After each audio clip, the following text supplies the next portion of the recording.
త్వరలో అసెంబ్లీ ఎన్నికలకు వెళ్తున్నటువంటి బీహార్లో ముఖ్యంగా కాంగ్రెస్ పార్టీలో ముసలం పుట్టింది. కాంగ్రెస్ పార్టీలోని కీలకమైనటువంటి నాయకులు టికెట్లు లభించని కారణంగా పార్టీని వదిలిపెట్టేస్తున్నారు.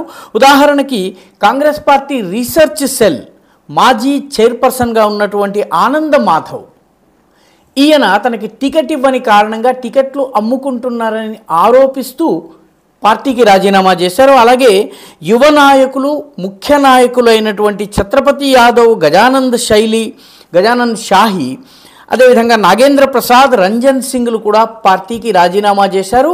వీళ్ళంతా అనేది ఏంటంటే కాంగ్రెస్ పార్టీ బీహార్లో 10 సీట్లు గెలిస్తే ఎక్కువ, ప్రస్తుతం ఉన్నటువంటి వాతావరణంలో అంతకన్నా ఎక్కువ ఆశించడానికి వీల్లేదు. ఎందుకంటే టికెట్ల డిస్ట్రిబ్యూషన్ విషయంలో రాహుల్ గాంధీ అసలు పట్టించుకోవడం లేదు. స్థానిక నాయకులు ఇష్టారాజ్యం చేస్తున్నారు. కాబట్టి పరాజయం తథ్యమని వాళ్ళే చెప్తున్నారు.